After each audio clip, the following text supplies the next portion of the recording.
Emotional intelligence is really the key to growth, love, happiness, and success. But we're not often presented with that as being the path forward to create the things that are most important to us. And it's really a shame because there's a ton of research showing a direct correlation to better relationships, more satisfying careers, but also feeling better on the inside, having better motivation, being more emotionally resilient and adaptable when people learn about emotional intelligence skills and how to apply them to their day-to-day lives. And so on today's episode of the podcast, I want to give you an overview of what's really going on when it comes to emotional intelligence and how to use some of these really fairly simple skills and strategies to begin making an impact, a positive impact on every area of your life, in relatively short order. So I'm glad you're joining me today for this conversation because it's a really important one. And if this is your first time listening to the podcast, I'm so glad you're here with me today. I'm Dr. Lisa Marie Bobby. I'm the founder of Growing Self Counseling and Coaching. My background is as a licensed marriage and family therapist. I am also a licensed psychologist and I'm a board certified coach. So that's why I like to say I specialize in growth, love, happiness, and success. And that's what we talk about every week on this podcast. So if you're a growth-oriented person who's interested in having better relationships, healthier relationships, feeling good on the inside, and also feeling like you're making a positive impact on the world, you are in the right place. And I'm glad you're here. And tell you what, emotional intelligence is linked to all of the above. So let's just dive right into our topic today. And I'm actually going to begin with a story about emotional intelligence and what it looks like in action. So many years ago, when I was a young person, like many people of my generation, at some point I picked up a flyer with an illustration of like psychedelic spaceships on it or something, called the number on the back from a payphone, and arrived some hours later at a warehouse in the middle of the night with thousands of other young people, and there are lasers and smoke machines and thumping music and all the things. And there she was, the young woman who would become my very best and most cherished friend in the whole world. Her name is Amy. We met that night, a night to remember. And Amy always, from the very beginning, had a lot of very natural emotional intelligence. She always had just so many friends. She was great at telling stories and so much fun to be with, and always very good with connecting with people and just being very socially savvy. She really epitomized that. And that, I think, is important to talk about because I think many times when we think about having emotional intelligence and what it means to have emotional intelligence, that's what we think of, somebody who is good with people, right? By virtue many times of their personality, being extroverted. And it's important, though, to broaden our understanding of what emotional intelligence really is, because it's not the full story. And I think that misperception about being a socially competent person becomes very limiting to our growth in this area because it's like this monolithic thing. You're good with people, right? Or you're not. That mindset does a few things that really creates obstacles for all of us. First of all, it leads to a fixed mindset about emotional intelligence and what it is. So if you're familiar at all with the work of Carol Dweck, she wrote the book Mindset. It's all about growth mindset. Excellent read if you want to check it out. There's this idea that there's a fixed mindset, meaning that you're either good at something or you're not. And if you're not, you need to sort of hide that fact because it's not going to change. So I'm good at math, I'm bad at math. Where do you go from there, right? So people who perceive themselves as being bad at math avoid math and don't try, they feel badly about themselves. And I think a lot of times the same thing happens with emotional intelligence. If we don't really understand what it is or how to grow, it turns into this, I don't even know what to do, so I'm just going to hide this and, try to self-compensate or maybe feel badly about myself, versus cultivating a growth mindset. And a growth mindset is much more useful and productive and is associated with, frankly, much better outcomes when it comes to growth and learning. And a growth mindset says that we're all on a spectrum of development. We are all learning different things, and by learning and practicing and failing and trying again, we get better over time when we put intentional effort into the things that are of value. And emotional intelligence is one of those, because it is not a monolithic good with people thing. It's actually comprised of a number of very specific skills and domains that we're going to be talking about today. And by understanding those and by practicing those specific elements, we can cultivate these abilities in ourselves and have so many positive outcomes in our lives because of it.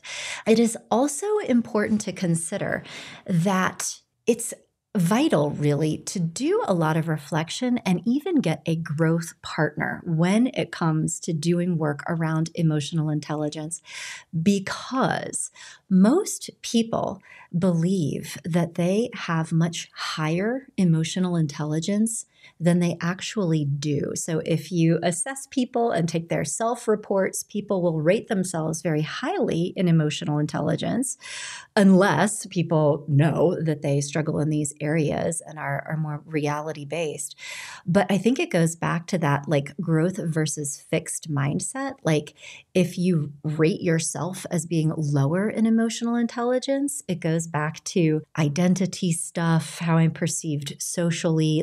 It impacts people's self-esteem and self-concept to say, I have things to learn in this area that feels really vulnerable a lot of times. But it's also true that we have things to learn when it comes to emotional intelligence. And by even just being open to that idea and by cultivating a growth mindset around it, it creates this opportunity to learn and grow and then experience a lot of positive impact because of it. So I just wanted to mention that when it comes to emotional intelligence, we don't know what we don't know, for reasons that you'll understand as we go through this. But to have somebody who can provide you with feedback about maybe how you're coming across, who can help you unpack some of the things related to your own emotional experience, can be very important. And also to give you some real and effective coaching around things to do differently that you might not know either what they are or when to deploy them without somebody giving you that real-time feedback, because otherwise we don't know how we are being experienced by other people. And so that kind of feedback can be vitally important to this work. So that's one thing to consider and just to be thinking about as we're talking about all the different dimensions of emotional intelligence and how to use them for your own benefit and for the benefit of others over the course of today's episode. So let me tell you a related story about Amy and emotional intelligence that's going to, I think, open a door to understand the other domains that we'll be talking about. So flash forward probably about 15 years after the rave where we met.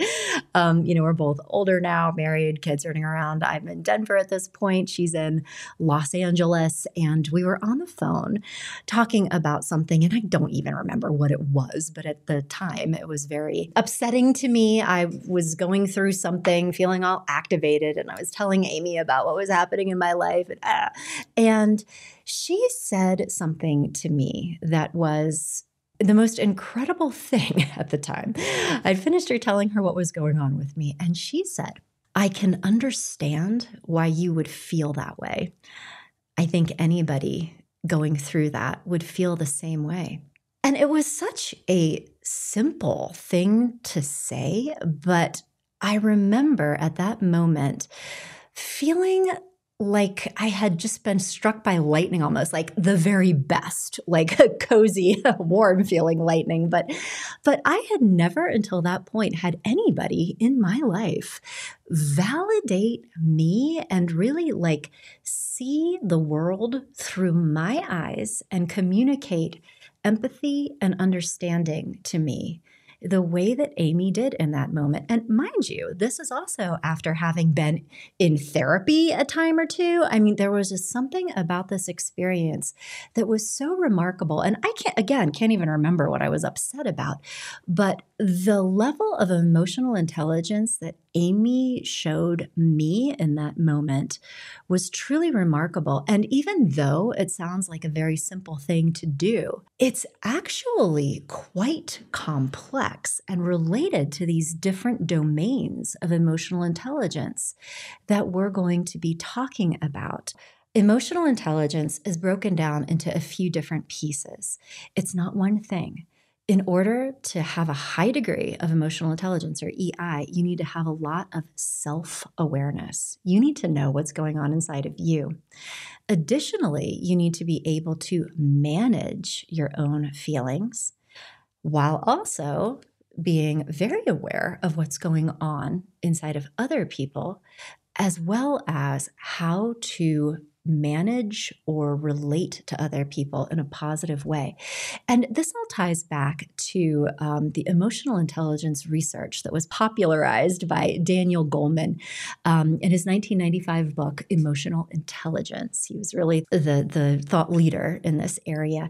And he developed these 4 models, these 4 domains. And diving into them a little bit more deeply, the first of these, self-awareness, this refers to your ability to recognize and understand what you are feeling. And it's a foundational skill of EI because understanding our own emotions is the first step to being able to manage them effectively, which includes, being aware of our own emotional triggers, understanding how our emotions affect our thoughts and behaviors and vice versa, and understanding the different strengths and limitations we have and which ones to deploy in service of our own emotional well-being. And furthermore, to be aware of and connected to your own emotions sets the foundation for being able to accurately understand what is happening inside of other people.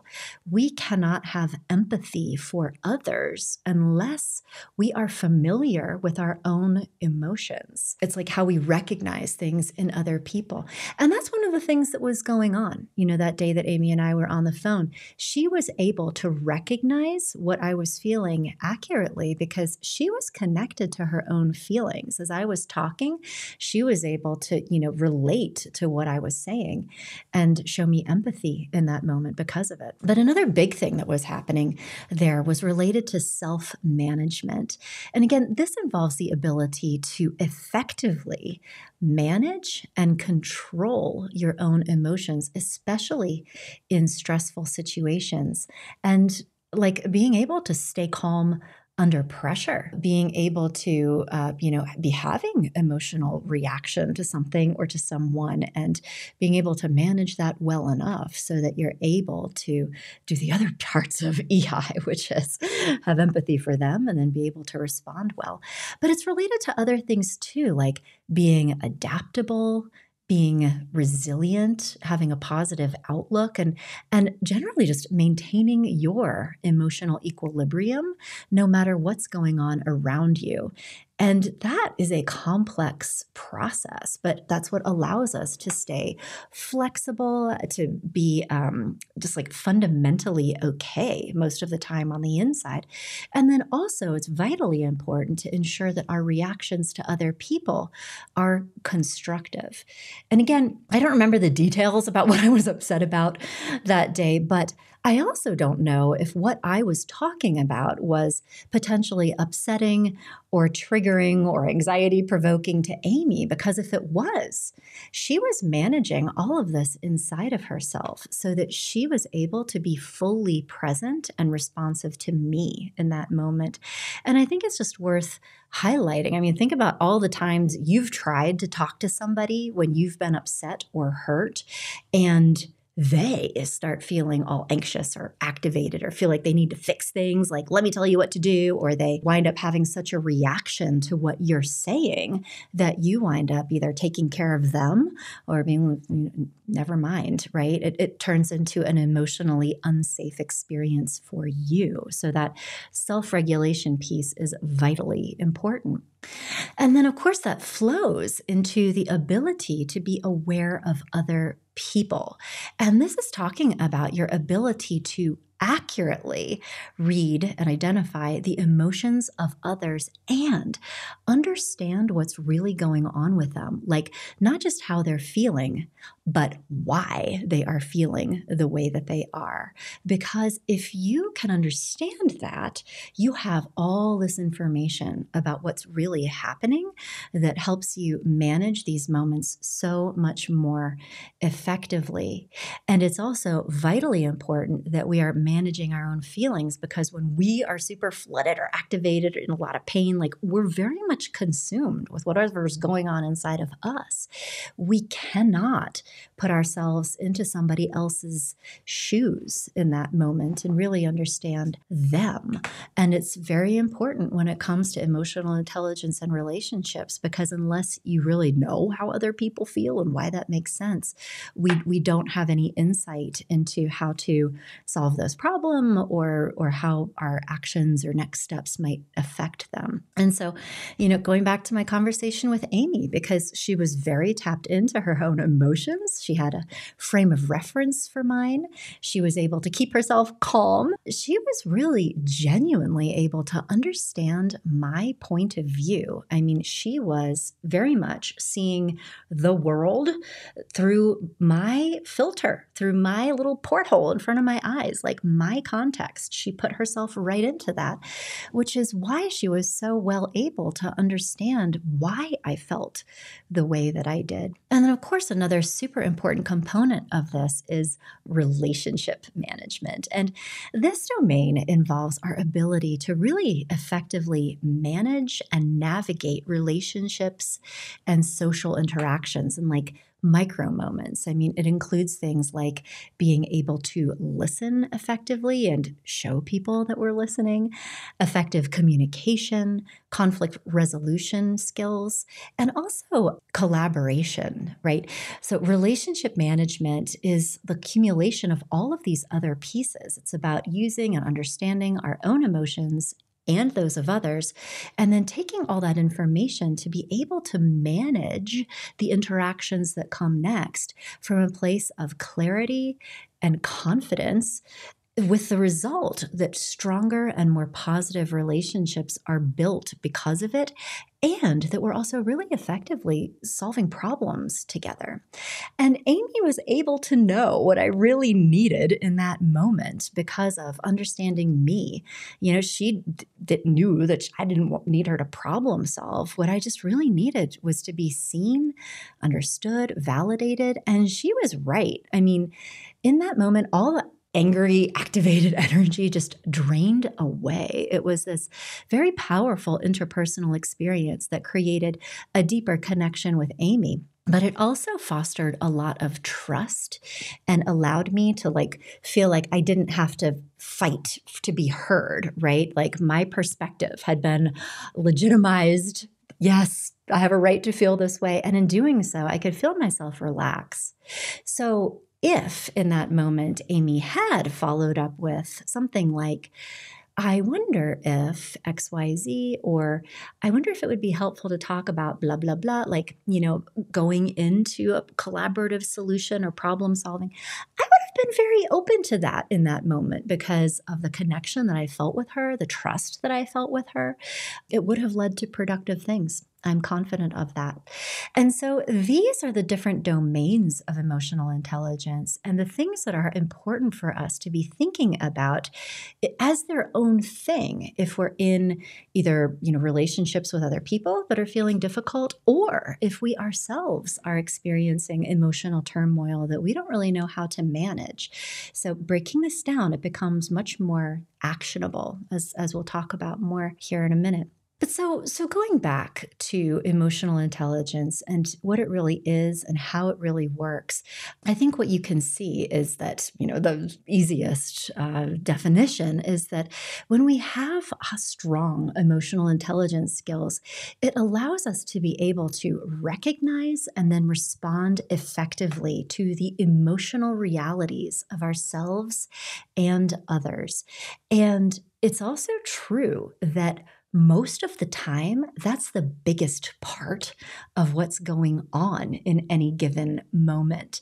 Our intellectual brains get very focused on solving problems, on information, on data, like these intellectual concerns that, are also not insignificant. They matter. But when it comes to how well you feel and your relationships with others, there's this other 80% of reality that you won't see, much less understand, unless you've developed strong emotional intelligence skills.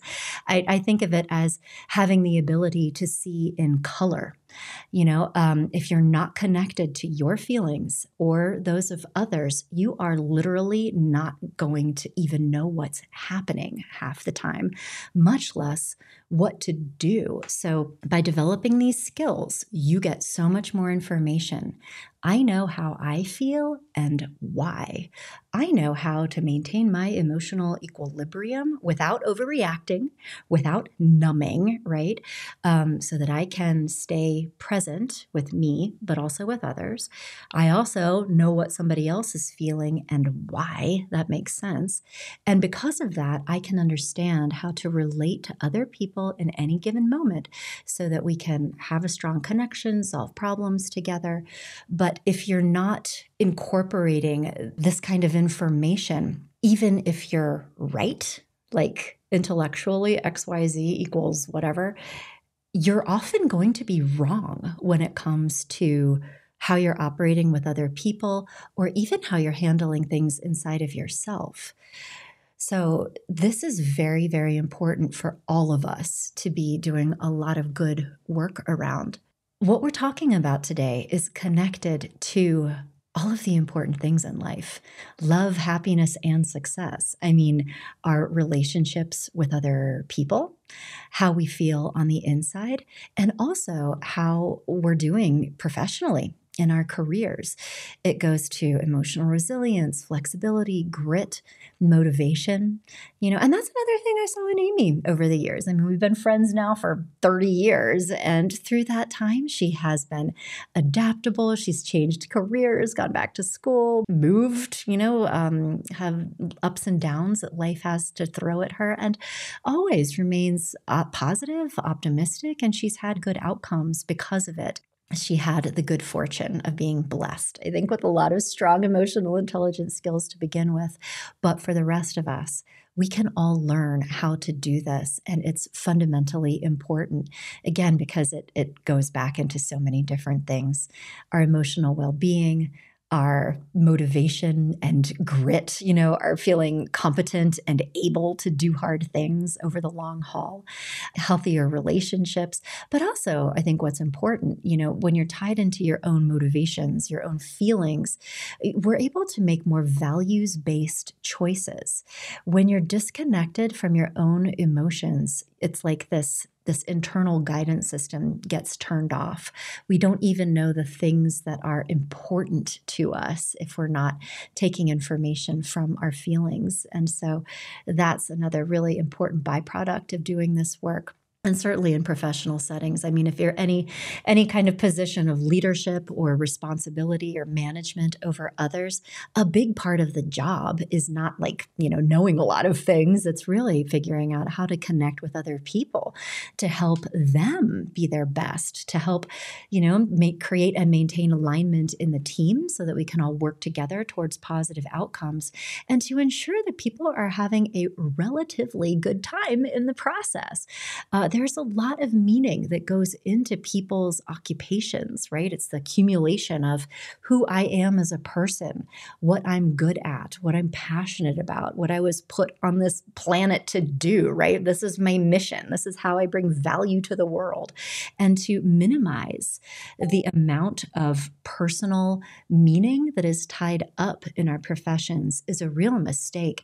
And it's also a mistake to not pay attention to how people are feeling as they're going about the day-to-day lives of their jobs. When people get burned out, when they get traumatized in the workplace, or when they decide to leave a job or even a profession, it's not usually about the work. It's about how they were feeling emotionally as they were doing it. And so if you are a leader, it's vitally important that you're thinking about these things and also broaching conversations with the people who are trusting you to lead them and to support them in their profession.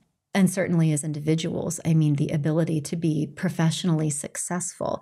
Yeah, we need to go to school. We need to learn a lot of things. But when it comes to the end of the day, it's how able are you to manage your own feelings and behave appropriately when you are part of an organization, whether it's being part of a big team or even if you're an entrepreneur. I mean, you're still going to have clients, and it's those relationships that are going to make or break anybody's career. And I've personally worked with a number of extremely intelligent people over the years who struggled consistently, went through, job after job because they did not focus on the emotional intelligence skills that they needed to create positive outcomes for themselves. So this is really important. And the other thing that is really cool is that in emotional intelligence work, well, I don't know if this is cool or not. One of the things that I've noticed through the years is that the only place it seems like emotional intelligence is really discussed as being a thing is when it comes to workplace settings. The powers that be in giant corporations have hired very smart organizational psychologists to come in and, do some research around what's the difference between, organizations who do well, where there's low turnover rates, we're getting things done, versus organizations that are chaotic and dysfunctional. Also, taking a look at people who are able to do well in their chosen professions and advance over the years versus people who struggle habitually and have, come to the conclusion that the answer is emotional intelligence skills and how well developed those are for people in organizational settings. There hasn't been the same amount of attention and research going into emotional intelligence for personal well-being and personal outcomes, right? We have mental health treatment, we have marriage counseling, but I don't often hear about the importance of emotional intelligence skills as they relate to having better outcomes with those kinds of personal matters. So this is something that I'm working on. So at my practice, Growing Self, I mean, we specialize in love, happiness, and success. And so the clinicians on my team, therapists on my team are acutely aware for how is this person's emotional intelligence skills, where can we support them and help them grow? And that's often a focus of the work. So somebody might come in for marriage counseling, and we're doing marriage counseling. And, there's a fair amount going into assessment of where is this person in terms of their emotional competencies and what do we need to teach them? How do we need to coach them in order to develop in these areas? And that's, I think, why, the clinicians on our team, in addition to being licensed marriage and family therapists, which alone sets them apart from 95% of other people who are offering couples therapy. But this kind of focus on emotional intelligence skills is part of what creates the level of transformation that people experience when they work with clinicians in our group. And similarly for individual therapy or life coaching as well, a lot of times, well, it certainly can be helpful to connect the dots, right? Like, why do I feel the way that I do? Going back into our family histories, our family of origins, our life experiences, like, yes, that makes sense. Why I've arrived in adulthood with feeling this way and with these sets of assumptions about other people and myself. But when it comes to the day to day of, so now what? How do I actually feel okay most of the time? How do I be a resilient, genuinely joyful and most of the time content person who's committed to growth and personal evolution? How do I figure out who I am and what I want? It goes back to these emotional intelligence skills, tapping into how I feel and why, being able to manage those effectively so that I'm in a good place most of the time. I mean, that's really the core of it. And again, I think why people have so much benefit from working with therapists on our team who are very much focused on the importance of emotional intelligence and how to foster that in our clients, right? It is also true that most of the time, 99.9% of people, unless they happen to be in therapy or coaching with somebody at Growing Self, the only time they're having this conversation is on the job. If you are fortunate enough to be working with an employer who is savvy to these things and who's making it a priority to support your growth in these areas at work, this translates into a lot of positive impact for other parts of your life. And so I just wanted to bring up something really quickly, that there is a myth of separation when it comes to personal development and professional development that is absolutely not true. When you are in a situation where you have opportunities to learn and grow professionally, particularly when it comes to the incorporation of emotional intelligence skills, it will have a direct positive impact on your personal life, how you feel day to day, and on your personal relationships as well, and also vice versa. But if you are in a situation right now where you're feeling stressed out about your job, or you're experiencing, pain points or friction around your relationships at work, you have had your feelings hurt at work, you're trying to figure out how to manage relationships with coworkers, or even how to manage your own stress levels, or to be able to function and feel good about your job day to day, there's a lot of value to growing in place. One of the things that I dislike about standard issue career counseling and career coaching is that it often, has this idea that if you're in the right job, then everything is going to feel great. So there's this goodness of fit model. If people are unhappy with their current place of employment, the conversation becomes, cool, let's find another job that's more in alignment with who you are and what you want to do. And there's value in that. I mean, you can absolutely decide that you're in a place that has a toxic culture, or that there's not a future for you, or that you're doing things that are really not actually in alignment with whatever your mission is. And so there is value in creating change there. But there's also, I think, a lost opportunity if we're so quick to just get out of one situation and right into another before taking the time to do some reflection and thinking around, what is actually making me feel so stressed out? And what is it about my way of being, and specifically some of these emotional intelligence skills, that if I took the time to work on these, not only would I have a better time at my job without having to change jobs, I would also benefit so much from this personally, because any work that you do in this area in service of your profession is yours to keep.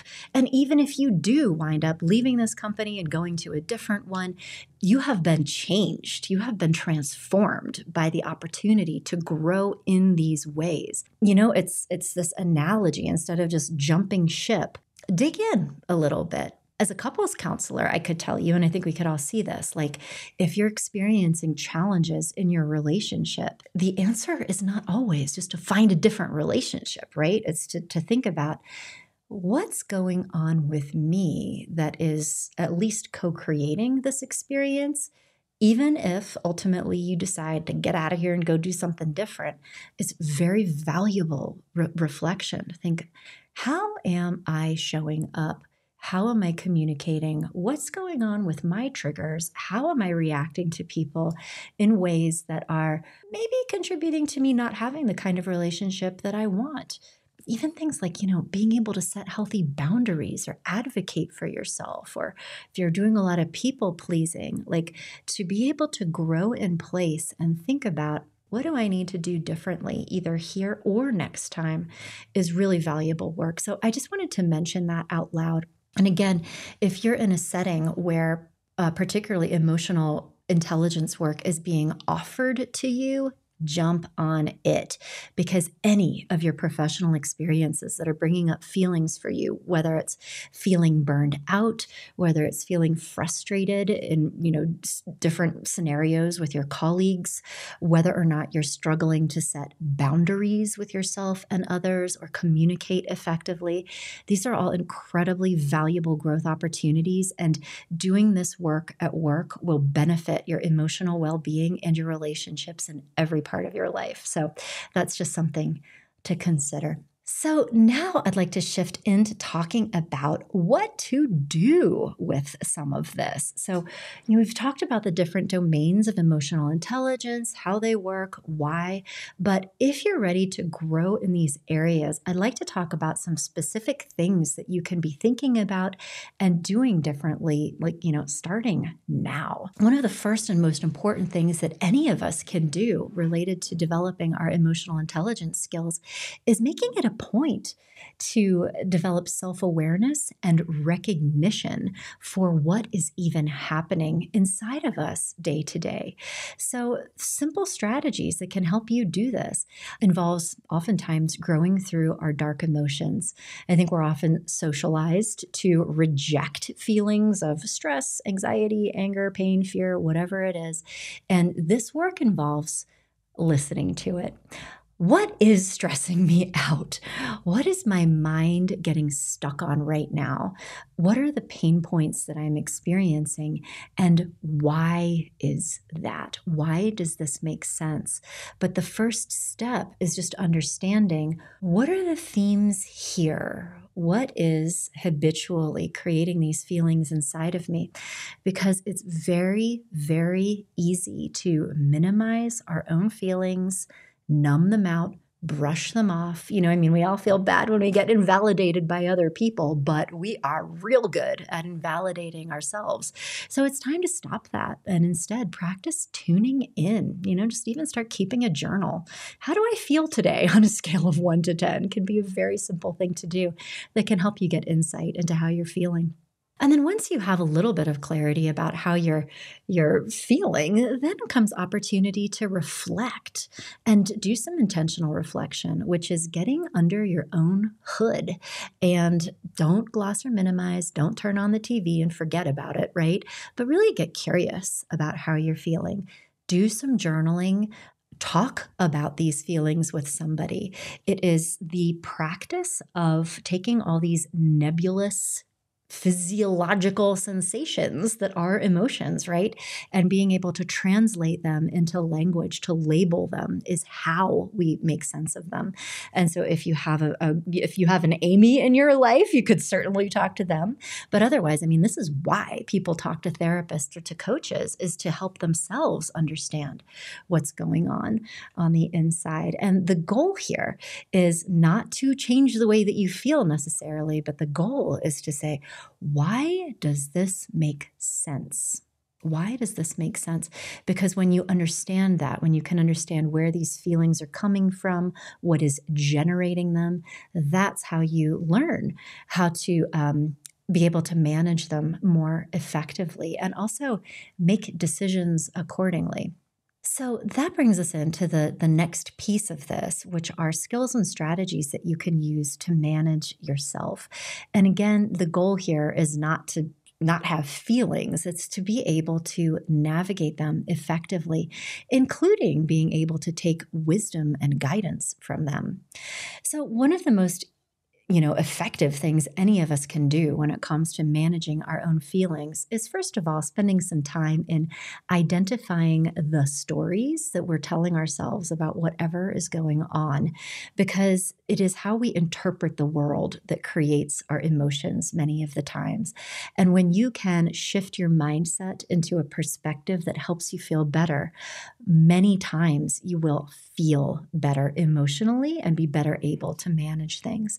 And this is not my opinion. This is the foundation of very high quality, evidence based forms of therapy, including CBT, ACT, DBT, all the letters. But it really comes down to cognitive skills and strategies to help regulate your feelings. But as you do this work, you also have the opportunity to crack into some of your core beliefs, your expectations about yourself and others, the rules that you have subconsciously developed. Also, though, it helps you tap into your values and what is truly best for you, including who am I?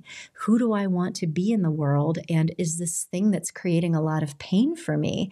Is the problem not actually the pain?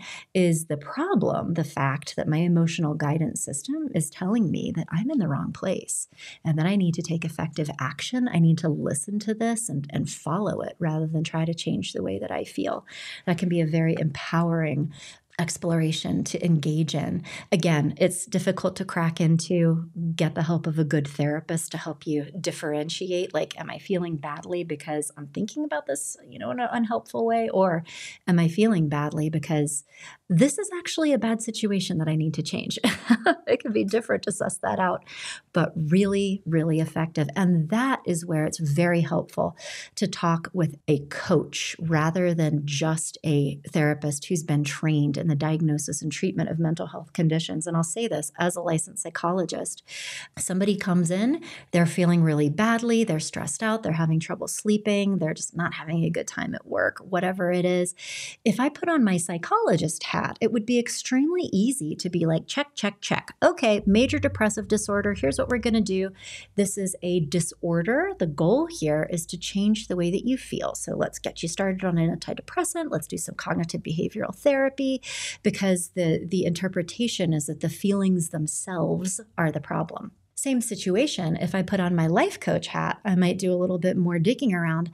Well, how does that make sense? And hear a story about a person who is legitimately in a job that is not a good fit for them.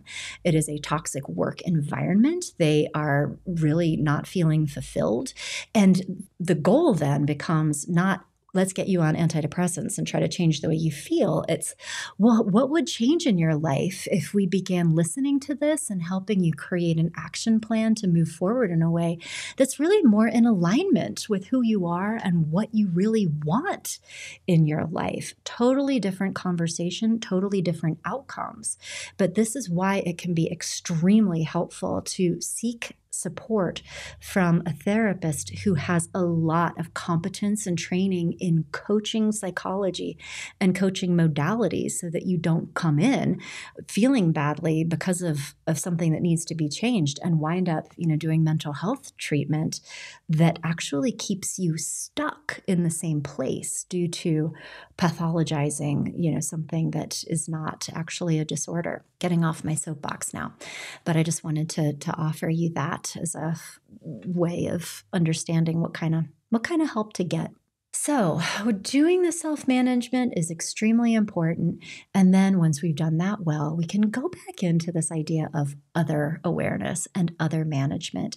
When you've done a good job of developing empathy and recognition for yourself and keeping yourself relatively calm, it becomes easier to have empathy for others. And then comes a reflective process of understanding, what are they feeling and why? Doing some journaling, talking about this, talking with them about this, right? Like, how are you feeling right now? And getting curious about it. Like, how does this make sense from your point of view? Not with the intention of criticizing it or, trying to fix it, but really genuine curiosity, so that you do have accurate information about what's going on inside of other people. That is part of how you will get the level of understanding that you need to be able to find a path forward. And then, of course, going into other management, when you really understand how other people are thinking or feeling, then it becomes clear on how do I want to navigate this. And of course, different situations will always call for different things, but at a baseline, to be able to communicate accurate empathy, you're feeling angry about this situation, and to validate that. When I look at this through your point of view, I can understand why you would feel that way. That's what Amy said to me that was so powerful. And it was also very sincere. I mean, in that moment, she really did understand how I felt and why. And to give somebody else that kind of understanding, all the anger can melt away. They're like, yeah, I am legitimate for feeling the way that I feel because of my perspective that is entirely subjective. And then when you have that information, you can be responsive to people, and you also can develop a respect for the system itself, understanding that people are feeling the way that they feel because of what they're thinking, how they're interpreting things, but also because of what they're experiencing. And a big power question here is, how am I contributing to their experience? How are they perceiving me? How are the things that I may have done or said or not done contributing to how they're feeling in this moment? And being open and responsive to that will help you grow, but it will also create this connection where you're able to be responsive to them and be able to say, I can understand why you felt that way when XYZ happened. And thank you so much for telling me this. Here's what I'm going to do differently in the future, because I really care about you and I care about this relationship and I want this to feel better for both of us. So these are hard to do. It requires the ability to manage your own feelings if you are getting feedback from somebody else that is maybe less than positive. But this is how it works. And this is why we need to think of EI and these multi-dimensional pieces. So I know that this was a ton of information, and I hope that it helps you chart your course. I want to leave you with some resources for growth. As we talked about, one of the biggest obstacles to doing this work are the blind spots that we all have when it comes to understanding how we feel, what to do with emotions, being able to tell the difference between things that are actionable or problematic inside of ourselves, and certainly when it comes to being able to understand how we're really coming across to other people. You can certainly seek out professional emotional intelligence coaching, particularly through your job, if that's an opportunity. I will also tell you that couples therapy is one of the best ways to get insight into this, and also coaching around, what to do differently. Ideally, with a therapist who is well-versed in emotional intelligence coaching and employs that in couples therapy. But when you're doing this kind of work with your partner, it's just such an advantage because you have this person who knows you very well and who cares about you sitting there with you saying, actually, here's how I'm perceiving you in this moment, which again can be hard to hear, but it's extremely valuable. It's priceless, really, if you really want to grow in these areas. And then, of course, getting involved with therapy and or coaching, if you just want to do this individually to get more clarity into how you're feeling and why that is and what to do with it, so that you are better able then to, have empathy for others and be able to navigate your relationships more effectively. So, crash course in emotional intelligence, what it is, why it matters. And I hope it was helpful for you. And thank you so much for spending this time with me today. If you're interested, I have so many more resources on emotional intelligence for you on my website at growingself.com. You can come over to the blog and podcast and navigate to the emotional intelligence section of our website. There you'll find all kinds of articles, podcasts that I've created for you, and lots of free resources to help you learn and grow in these areas. And of course, if you would like to have a conversation with me or one of the other amazing clinicians on our team, you're welcome to do that. You can request a free consultation to come and talk about what's going on with you and your hopes for your own growth and how we can help. But again, thanks so much for spending this time with me today, and I will talk to you soon. Okay, take care.